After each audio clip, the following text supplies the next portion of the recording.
Ambalma o ayaw bismillah ni yevewa bambara kamali kura kunafonu kena sigili au ka bi kunafonu la kuma babe na talike nunu de kan basigi baliya koso bayangara marala kundogon temeli dugude moko konoto munu bela jelen tun wili kura kunafonu ya ira ka foko ni ma ko fale nunu bela jelen na blala kunu alamsa amiru lasi awma alibi amto mopti marala ka keni lakada baliya e min be sena uka mara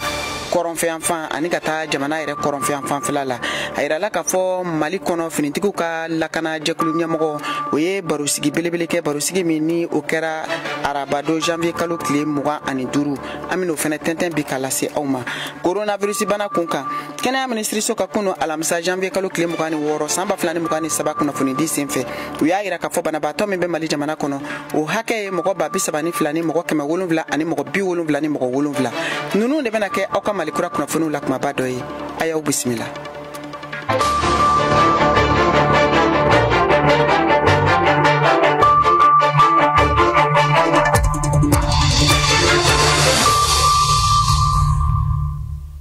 ka foli ni tanne ke kata aw kelengelen bela jilema kauto aw sigero la amba lase aw makafoni yevewa bambara aka malikura kuna funu o Canada yelele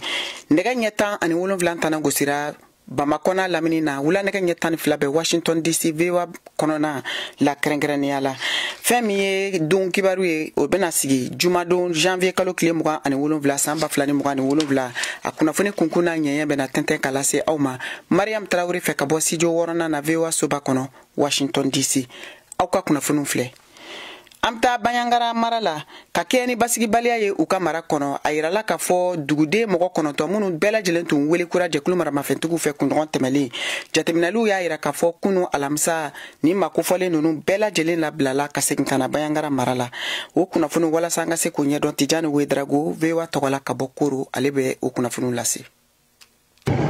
maa minnu labilalen filɛ nin ye u wolo kira bajagara ni bankasi cɛ siraba min n'an b'a wele ko RN15 paru ale ni sɔngɔnbiya wa kabini u wolo kira kunnafoni jɔnjɔn o ma se ka sɔrɔ ninnu maa ninnu kan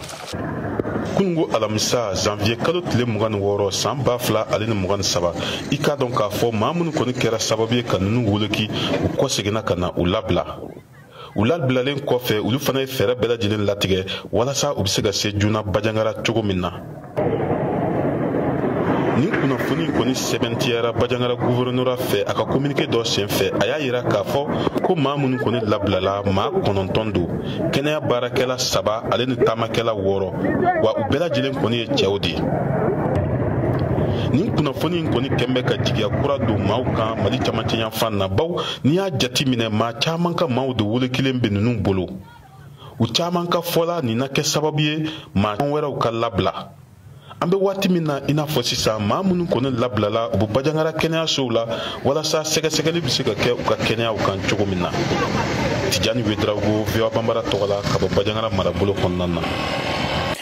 amta kaikaw fe la jereba do kera uka mara kono janvier kalo kile mugan ani duru samba flani mugan ni saba ayirala ka fo femi ye marabolo nyamogo ye no ye Mali Mauritanie ani Senegal ye olu ye ɲɔgɔn sɔrɔ ka kuma uka dancɛ lakanabaliya min bɛ u kɔnɔna la ka fara uka jamana yɛrɛ dondaw kan u ka se ka ɲɛdɔn ni ka se ka fɛɛrɛw sɔrɔ o la vewa bambara ka lasigiden min bɛ Kayi Isa Bacili ale ye kunnafoni minnu sɔrɔ a kan o de filɛ nin ye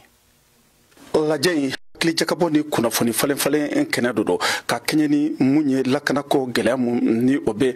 jamana ninnu kɔnɔna la ka kɛɲɛ ni lakanako lahalaw ye mun ye bɛnɲɔgɔnya ko o sinsin jamana 3 ninnu findigilakaw ni ɲɔgɔn cɛ colonel Boubacar Touré commandant zone défense numéro 4 Tambacounda ni Kédougou Sénégal mara la ces activités vise essentiellement u ka ni lajɛ ɲinanta o de ka hakili jakabɔ kɛ ani baaraw u bɛna kɛ cogo jumɛn na u bɛna boloda waati jumɛn na u bɛ boloda yɔrɔ jumɛn na mun ye lakanako la jamana 3 ninnu frontière la patrouille minnu kɛra a kɛra jamana 2 ni ɲɔgɔn cɛ a kɛra jamana 3 ninnu ni ɲɔgɔn cɛ a kɛ kunba ye frontière daw ko olu lakanda de ces zones frontalières. U bɛ ka miiri kɛ baara nataw olu bɛna boli fɛn minnu kan ani mun ye jamana 3 ninnu frontière da lafiya o bɛ se ka na cogo min na colonel Boubacar Touré effectivement ko ninnu baara ninnu sigilen sen kan o de ka na ni mun ye basigi ye jamana kɔnɔdenw minnu ni olu bɛ frontière da la bidon na jamana 3 ninnu frontière la wa maaw bɛnɲɔgɔnya ni kɛlɛya mun bɛ o ni ɲɔgɔn cɛ o sinsinna lakanako ta sira la o bɛ kɛ sababu ye mun ye ka na ni yiriwa ye ni sigida ninnu na communes. laɲini wɛrɛ mun ye jatigɛkɛwale kɛbagaw ko olu kɛlɛ ani ka taa se gɛlɛya wɛrɛw ma. Colonel Idumu Umar, commandant région militaire Seli Babi, Mauritanie. C'est la lutte contre le terrorisme. Ka majugu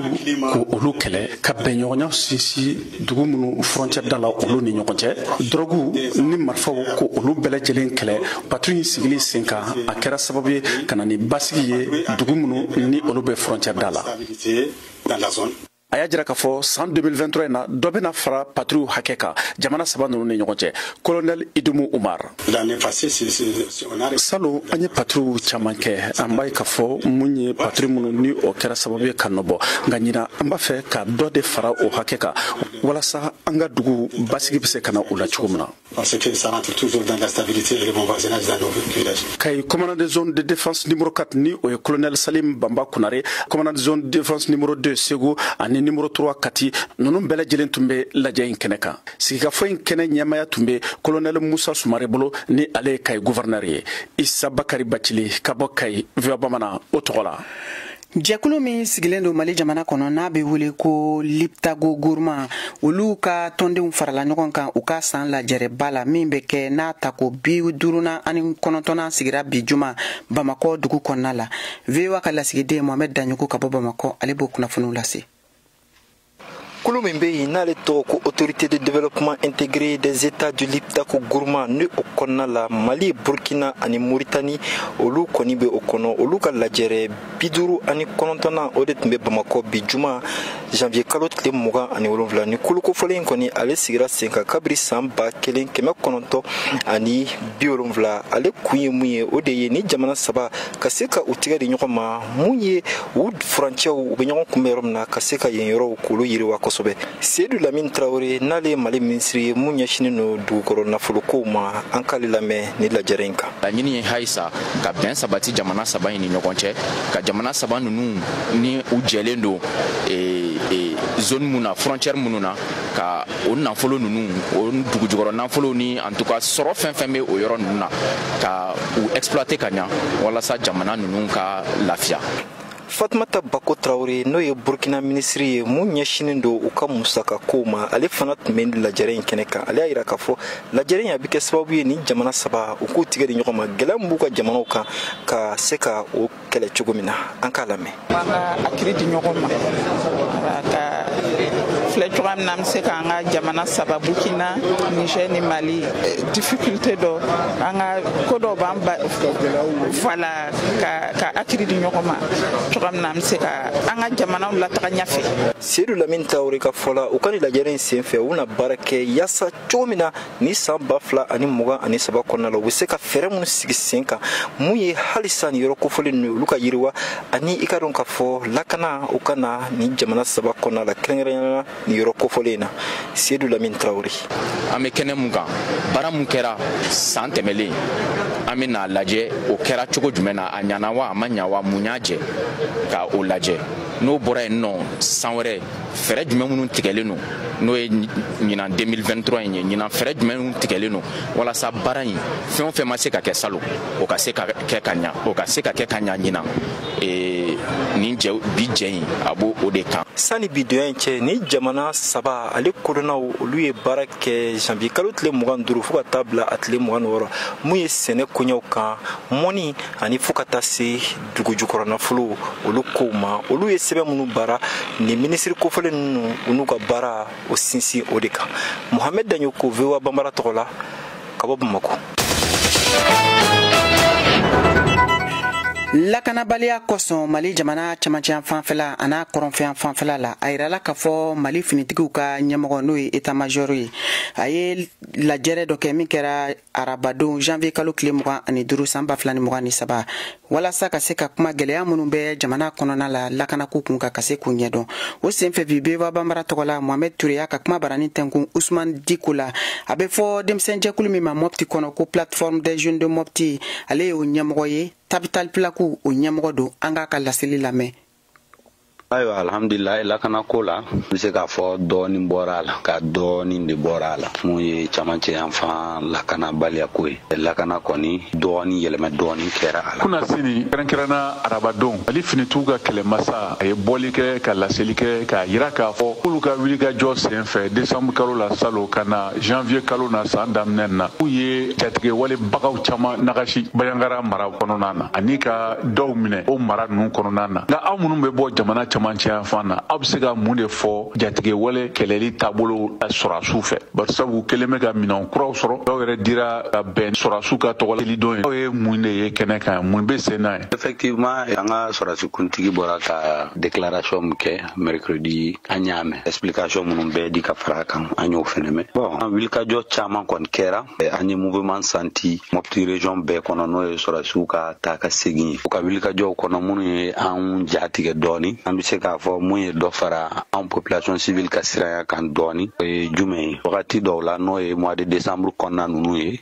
fin novembre début décembre n y'a ye mɔgɔ dɔw tubabu an b'a fɔ mɔgɔ farilajɛ minnu ti an ka jamana kɔnɔ mɔgɔw kɔni ye an ka jamana finitigilakaw ka fini bu u kan na wa u kelen fɛnɛ de bi tagama kungo kɔnɔna nin na u tɛmɛna yɔrɔ yɔrɔ ayiwa n kɔni ma a kow ɲɛ faamu ten caman yɛrɛ u tɛmɛ dugu dama dama la dugu bi wuli o kɔnɔna na an kɔni wulila an sera jamana représentant minnu bɛ Moti yan nɔ ma an ye ɲɛfɔli k'u ye an y'a yira k'a fɔ o ko nin kɔni o ti bɛn an ma ko nin taacogo ti bɛn an ma hali dɔɔni ka d'a kan an bi mɔgɔ min dɔn o ye an ka jamana finitigilakaw ye n'o ye an ka sɔrɔsiw an ka gendarmew an ka gardiw fo ka na se an ka polisiw ma olu de ye anw ka mɔgɔw ye an b'olu de dɔn nka mɔgɔ minnu tɛ anw kan mɛn u ti an dɔn hali u ti an faamu n'a fɔra olu bi tɛmɛ an ka duguw kɔnɔ olu dɔrɔn peut-être guide bu u dɔw la vraiment o kɔni o man d'an ye a ka d'an ye ni mɔgɔ bi taama an ka jamana ko la lakana ko la a ka kɛ mɔgɔ ye mɔgɔ min ye jamanaden ye jamana sɔrɔsi don hali n'o tɛ a ka sɔrɔ o mɔgɔ sugu bi u ɲɛma an ka sɔrɔsiw ka bila ɲɛ fɛn fɛn bi tugu o kɔ u ka tugu o kɔ n'o ye partenariat ko ye an n'u y'o sigi ka kuma kɛ bi kɔni alhamdulilayi caman bɔra o waleya ninnu na an ka yeta n'an ka faamuw la ma u ye mun fɔ fɛnɛ jatigɛ wale ko la caman bɔra a la nka hali bi a tɔba bi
Afrique ni VOA Afrique ye buna adamadenw lafiyara kunnafoni ko la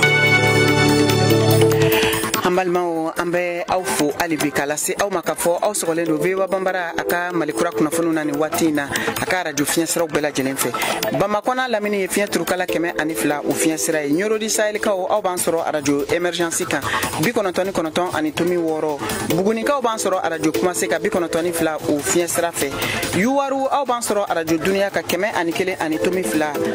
koro ni bayangara aw bɛ se k'a na sɔrɔ radio orona sanfɛ 93 ani tomi 2 gawo o ye fiɲɛ turukala 106 tomi 1 tumutu fiɲɛ turukala 90 tomi 3 abjankaw bɛ se k'an sɔrɔ nin waati in na fiɲɛ turukala 99 kan wagadugu burkina faso faba kɔnɔ aw b'an sɔrɔ fiɲɛ turukala 102 ani tomi 4 kan an ka bɔlɔlɔsira labilalen don www.voabambara.com aw bɛ se k'an sɔrɔ fɛnɛ an ka page Facebook YouTube ani Instagram kan VOA Bambara malikura kunnafoniw bɛ ka lase aw ma nin waati in na Mariam Traoré fɛ ka bɔ VOA Suba kɔnɔ Washington DC Amta Bamako kɛnɛya ministri so ka bulon kɔnɔ kunu alamisa janvier kalo tile 26 san 2023 u y'a yira k'a fɔ mɔgɔ 200 ni mɔgɔ 40 de sɛgɛsɛgɛra ka dɔn ni coronavirus bana bɛ olu la. Mɔgɔ kelen de kura sɔrɔla o senfɛ ka fara banabaatɔ kan. O ye coronavirus banabaatɔ Mali jamana kɔnɔ a hakɛ kɛ mɔgɔ 32 ni mɔgɔ 7 ni mɔgɔ 70 ni mɔgɔ 7. Maa minnu bɛ yen k'olu fatura dɔgɔtɔrɔso ani jamana fan wɛrɛw fɛ. O hakɛ ye mɔgɔ 7 ani mɔgɔ 40 ni mɔgɔ 7 min kunnafoni dira kɛnɛya ministri so a ka kunu alamisa janvier kalo tile 26 o kunnafoni di senfɛ.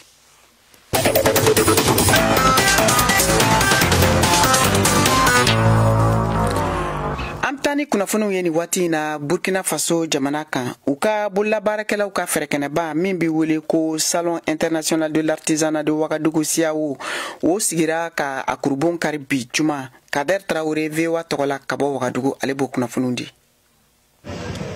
Burkina Faso ka flancɛ fanga ɲɛma Capitaine Ibrahim Traoré ale ye bololabaarakɛlaw ka fogo b'a yɛlɛ an min wele ko CIAO Salon International de l'Artisanat de Ouagadougou. Feerelikɛlaw, bayɛlɛmalikɛlaw ani bololabaarakɛlaw olu maa ɲɔgɔnna 612 ye tari kɛ bata minnu bilara nin fogo nin kɔnɔ. Sanba Kabere nana ni yiri mɔgɔdɔw le kana se ka o jɛnsɛn kɛnɛ kan ka to ka o feere. Ne nana ɲina CIAO ra ni yiri mɔgɔninw ye tasaw b'a ra dumuni kɛ tasa mun kɔnɔ statuettes b'a ra mɔgɔ bɛ se ka min kɛ k'a ka fɛnw décorer ale ni fɛn caman b'a ra tulomɛ minnu b'a ra balafɛnw de bɛ a ɲɔgɔnna ka ca. Minisiri min bɛ bololabaarakɛlaw ani jagokɛlaw ka kow kunna ale ko fɛn bɛɛ bilara sen kan yaasa ka se ka nin yɔrɔ nin lankandaya an ka Serge Boda ka ɲɛfɔliw lamɛn. Fɔlɔfɔlɔ tuma na donda 1 o donda 2 kun don mais bi lon na donda 26 bɛɛ lo kɛra pour que mɔgɔw kana na to kɛnɛma ka lɔ ka mɛn et puis o dusu ka guwan o ye premièrement ye sécurité fan fɛ n'a ye filɛri kɛ caméraw ka ca yɔrɔ bɛɛ ra peut-être a t'o yira mais mɔgɔw sigilen don yɔrɔ dɔw b'a yira fɛn minnu bɛɛ kɛra cour kɔnɔ yan n'a ye filɛri kɛ olu fana na olu bɛɛ kɛra. CIAO ɲɛma Dramane Tu ale y'a walawala an ye fɛn minnu bɛɛ bɛ se ka sɔrɔ nin kɛnɛba nin kan an k'ale ka ɲɛfɔli fana lamɛn. Fɛn caman bɛ yen min bolola baarakɛlaw ka lɔnniya fɛnw ye maa bɛ se ka fɛn min san a cayani o ye an ka coton an ka kɔrni a ka yɛlɛmacogo ka kɛ fani min an b'a wele faso danfani a filanan mɔgɔw ye dumuniw yɛlɛma ka se ka fanga don an ka cultivateur paysan ka baara la ka se ka an ka sumanw ta k'aw yɛlɛma ka baraka don a la ka nafa don a la pour que ni an y'a dun an ka se ka hɛrɛ sɔrɔ et puis an ka se ka taga feere yɔrɔ wɛrɛ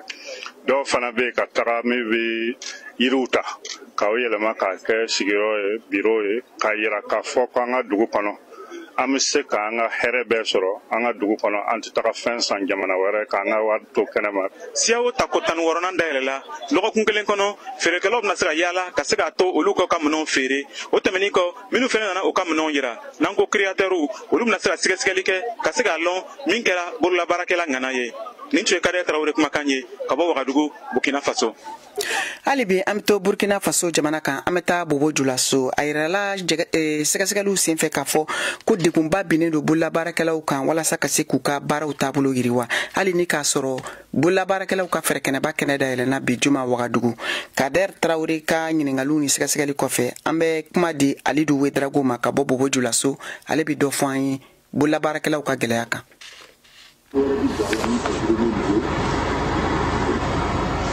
Ni ye Bobo Julaso bololabaarakɛlaw ka soba ye o bɛ min wele k'a fɔ ko Maison de l'Artisanat yan yiri baara sugu bɛɛ bɛ kɛ yan k'a ta dumuniminɛnw na ka taa bila yiri mɔgɔninw na ale n'a ɲɔgɔnna caman. Artisanat Bobo Julaso tun y'a faso ye nka a bɛ benna dugu nin na. Tiɲɛ na artisanat an fɛ yan Bobo yan a bɛ benna kosɛbɛ ka sababuya kɛ insécurité min bɛ jamana kɔnɔ ni artisanat a bɛ benna ka taale quoi franchement a bɛ benna ka taale. Bon sɔrɔ kɔni ti ten komi fɔlɔ la sɔrɔ tɛ yen tuguni komi fɔlɔ la parce que avant touristes minnu bɛ na ni sɔrɔ tun fanga ka bon mais sisan le fait que touristes tɛ yen sɔrɔ tɛ ten bon a bɛ sababuya sɔrɔ insécurité fanfɛ la voilà.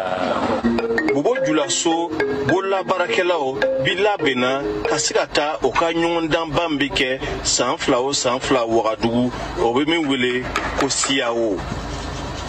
Bon, en kɔni bɛ labɛnw kɛra malgré que insécurité bɛ bon fɛti lo an mana essayer ka taa ni minɛn dama-damani ye voilà. O bolola baara a kɛcogo yɛlɛmana a kɛlaw fana i yɛlɛma don. An ma kun mɛnna ni tasaw de ye an bɛ fɛ ka taa tasaw représenter ka fɛn objet dɔw yira parce que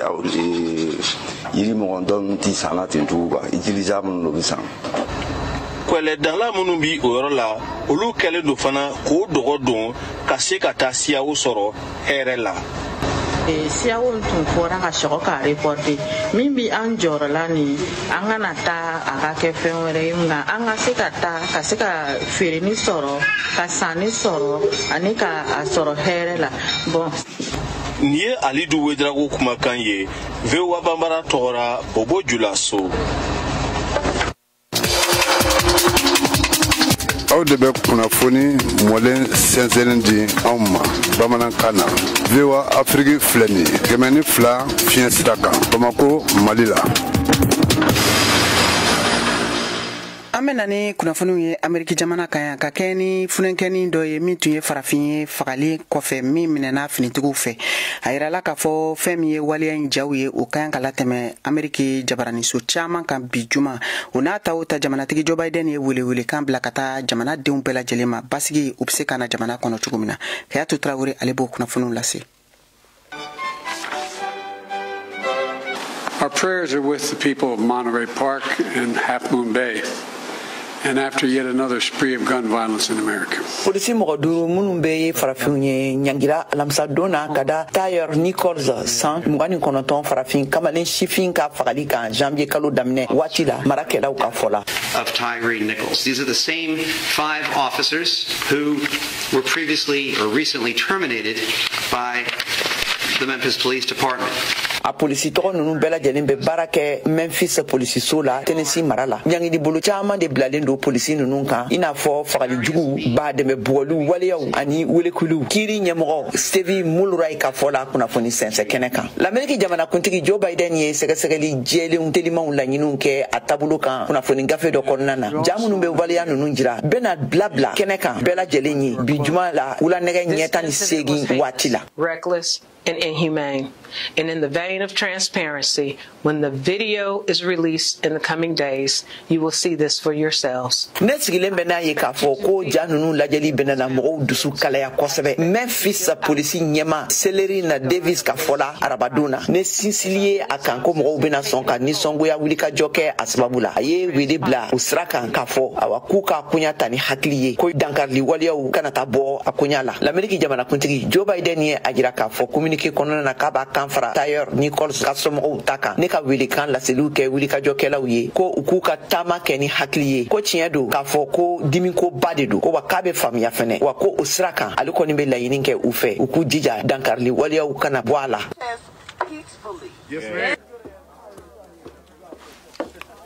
Musow ka kɛnɛ kan bi Hayatu Traore ani Madame Aminata Sanogo ye ɲɔgɔn sɔrɔ kɛnɛ kelen kan u ka kuma u bɛ tali kɛ silamɛw ka taabolow kan jamana kɔnɔna la hali ni k'a sɔrɔ 100 o 197 ɲɔgɔn o de ye silamɛ ye nka fɛn min ye laïcité ye n'o sigilen don jamana kɔnɔ kabiri jamana y'a ka yɛrɛma hɔrɔnya sɔrɔ taabolo minnu bɛ ka kɛ u kuɲɛw la ni min bɛ ka kɛ fɔɲɔgɔnkɔ ye fan filaw fɛ nin waati in na a bɛ kuma o kan an ka Aminata Sanogo lamɛn.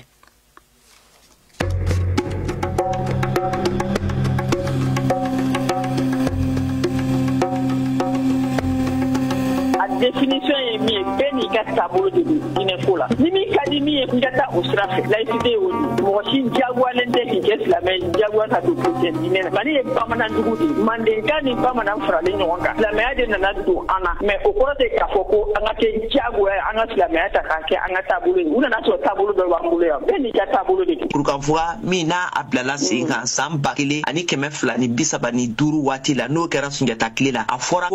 Masake, Kabo, la Guinée Katasi, o Ghana ni Nigeria wele blala bɛɛ de ma kana u sɔnna a ma u yɛrɛ ye mɔgɔ m'u forcer ka bɛnkan kɛ o jamanatigi ninnu bɛɛ lajɛlen bolo u sɔnna a ma k'a fɔ an bɛ mɔgɔ kelen de sugandi an yɛrɛ cɛ la min bɛna kɛ an ɲɛmɔgɔba ye an tɔw bɛ bila a dugu ma an bɛ jɛ ka baara kɛ bon n'i y'o jate lajɛ ka tila k'o don laïcité kɔnɔ yala lien bɛ se ka kɛ olu ni ɲɔgɔn cɛ wa o lien de nana ni laïcité ko in parce que n'i ye an ka constitution de 1992 du 25 février 1992 au préambule de laïcité ta cogoya mun na donc u b'a lajɛ n'u sinsin u kan fua de kan ka fɔ ko Mali ye pays laïque ko bɛɛ n'i ka taabolo ni min ye mun diya parce que bɛnkan ye bɛɛ sɔnna ka dɔ bila an bɛɛ bɛnna nin ko kan k'an bɛɛ bɛ nin sariya bato donc o sariya batoli sen fɛ donc Mali tɛ se ka ta k'a fɔ ko diinɛ kelen ka sigi mɔgɔw kunna mais siya caman bɛ Mali la an bɛɛ bɛ jɛn ka sigi mais si tɛ si bali a ka taabolo la si t'a fɔ si ma karisa ma ye a ka taabolo. Wuli dɔw tun bɛ da u ka troupe populaire ni u ko Modibo nana ni kanabilali ye Mali kɔnɔ ko Mali jamana jara ko min bɛ jago kɛ Bazumanaba y'a da k'o ka jago kɛ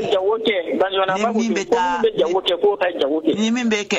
mɔni kɛ o k'o kɛ ni min fana bɛ fɛ ka don diinɛ min na parce que tubabu nana tubabu tile la voilà e yɛrɛ bolo sa o min filɛ nin ye olu bɛɛ bɛ se ka don laïcité faamuyali kɔnɔ maliyɛnw bolo wa olu bɛɛ bɛ se ka don laïcité kɔnɔ n'i y'a mɛn pays laïque bɛɛ n'i ka taabolo de don bɛɛ k'i dɔgɔnna ko kɛ k'a sɔrɔ i ma don i sigiɲɔgɔn gasi la k'a sɔrɔ i ma don sariya i ma denw sɔnna ɲɔgɔn ye ka ko dɔw to ɲɔgɔn ta la ka fara ɲɔgɔn kan ka jamana kɛ kanabila ye ka ko caman dilan ka usines jɔ ka baaradaw jɔ églises bɛ yen misiriw bɛ yen anw jɔsɔnnaw ta bɛ yen an kɔmɔsɔnnaw ta bɛ yen ko laïcité ko k'a ka bila awa silamɛ min b'a kɔnɔ k'o de ka ca ka tɛmɛ jamakulu bɛɛ kan ko donc ni min ka ca jamakulu bɛɛ kan ko a ka taa ni u ka taabolow ye yala o tɛ fili de ye wa laïcité ko kɔnɔna na wa n'a fɔra fɛnɛ k'a fɔ ko bɛɛ fanga bɛ yen ko démocratie bɛ kulu fɔ kulu min mana caya kan min mana caya ka tɛmɛ o kan an ka taa u ka sira fɛ est ce que o ko kelen u bɛ se ka taa k'i b'o ta k'o kɛɲɛ laïcité ko ma wa non a man kan ka lajɛ o yɔrɔ la jamana ko de don quoi jamakulu ko tɛ jamana ko la min bɛ lajɛ min ka ɲi jamana kɔnɔden bɛɛ ma min ye bɔda ye jamana kɔnɔden bɛɛ ma min ye taasira ɲuman ye o de bɛ lajɛ an kana kɛ fitiriwale ye Mali ma k'a fɔ ko silamɛya nana don an kan ko an bɛ an taabolo bɛɛ bila o man ɲi mɔgɔ i ka mɔgɔya ka tile i bolo dɔɔni min b'i bolo o don ba la a bɛ mago ɲa.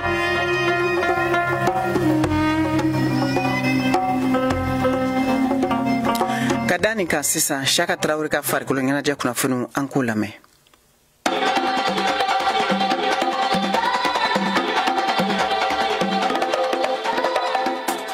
An bɛ taa Wagadugu Burkina Faso kaw fɛ yen fɔlɔ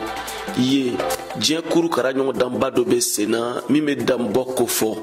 a ɲɔgɔndan bɛ kuncɛ sini sibiri janvier kalo in tile 28 san 2023 maliden dɔ bɛ kɛnɛ in kan Mali forobatɔn Egiliwu Samatasɛgɛw tɔgɔ la a tɔgɔ Musa Kulibali jigi t'a kan ko a na se k'a niyɔrɔ ta danbɔ ye final ɲɔgɔndan kɛnɛ kan ka d'a kan a ye gwɛlɛya dɔw sɔrɔ VOA lasigiden Wagadugu Kader Traoré ka fɔ la fɛn min ye duɲa korokara damujɔlaw ka ɲɔgɔndanba ye farafinagun kan ale b'a sen kan an bɛ waati min na i n'a fɔ sisan Wagadugu kɔnɔ damujɔla 64 de bɛ kɛnɛ kan minnu ye jamana 8 ka ŋanaw ye a kun bɛ cɛ sibirilen nka ɲani ni loni ka se an y'an senfa ka se nin yɔrɔ na ka taa filɛ a bɛ cogo di le an y'an ka kuma barani tɛnku Mali ka cɛbɔ ma Musa Kulibali ale ko ti taara ɲɛfɛ tiɲɛna ɲinɛn ta tiɲɛna parce que même parmi les 10 ma da la min bɛ se ka don kɔnɔ ɲinɛn quoi c'est comme ça san dɔw bɛ ja san dɔw tɛ ja quoi dans tous les cas an bɛ Ala de fo a bɛɛ la k'a sɔrɔ Musa o tun y'a fɔ ɲɛna ko e ye Samatasɛgɛ jatigɛ yɛrɛ le ye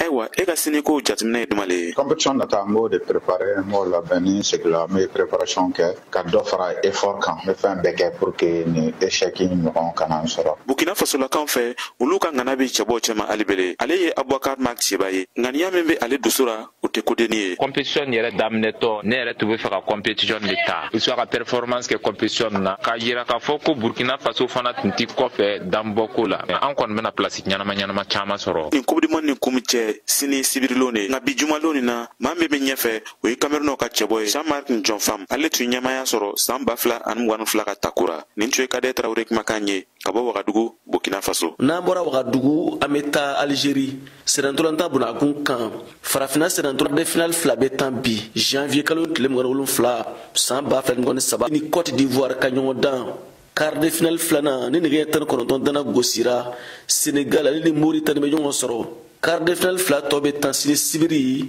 janvier kalo tile 28 san 2023 nɛgɛ 16 dana mana gosi Madagascar ni Mozambique bɛ ɲɔgɔn sɔrɔ nɛgɛ 19 dana mana gosi Niger ni Ghana bɛ ɲɔgɔn sɔrɔ VOA Bamara tɔgɔ la Bamako Siaka Traoré kala seli don. Ayiwa balimaw a y'a faamu cogo min na nin de bɛna dansigi aw ka bi jɛmukan na ka foli ni tanu kɛ aw bɛɛ lajɛlen ye ka fɔ k'aw ni ce aw ka kulomajɔ la aw kan bɛɛ waati wɛrɛ.